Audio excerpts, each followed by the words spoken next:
এখানে আবার পান খাওয়া শাক আছে আপনার। কি করতেছেন আপনারা?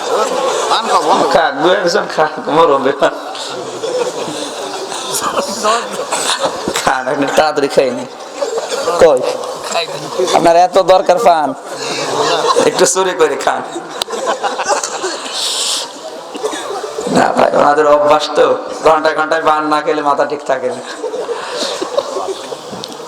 পানের ওয়াজ একবার শুনেছিলাম পাবনা, কানে হাত দিয়ে এক মরিদ ওয়াজ করছে। আমার ভাইরা, আমার এই পীর এত বড় আল্লাহর ওলি, প্রতিদিন 30টা করে পান খায়, প্রতি পানে হাকিমপুরি জর্দা খায়।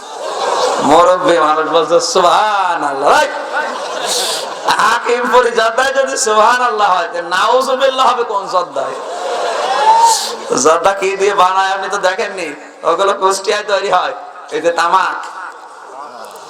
রোদে আমরা শুকাতে দেই, কুকুরে, শ্রীগালে, বিড়ালে পায়খানা করে, পেশাব করে।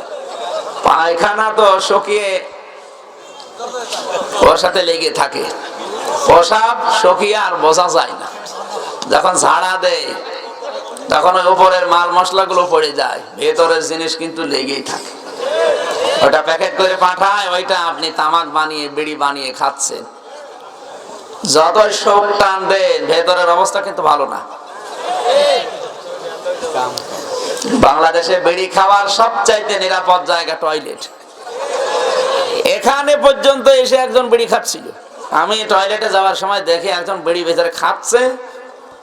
ধোয়া খোলার পরে দেখছে ধোঁয়া, মানে একদিক থেকে উপরে ধোঁয়া ছাড়ে আর নিচে জিনিস পড়ে। মানুষের তো লজ্জা থাকার দরকার, কোন জায়গায় আমি কি খাচ্ছি, খাওয়ার জায়গা? আর আপনি খান কোন রুচিতে? প্রশ্ন করলে বলবো যে এটা নিরাপদ জায়গা, কেউ কিছু দেখে না, আমি নিজের মন মতো খাই। আর এটা খেলে টেনশন কমে। বিড়ি খেলে আরো টেনশন বাড়ার কথা, কারণ আপনার কলিজা নষ্ট হয়ে যায়। কথা বলেন না কেন? এলাকার মানুষ হয়তো বিড়ি কম খায় নাকি? যারা খান ছেড়ে দেবে। সাবস্ক্রাইব করে সঙ্গে থাকুন। আলমদিনা.tv, ইসলামের আলো ছড়িয়ে দেই বিশ্বময়।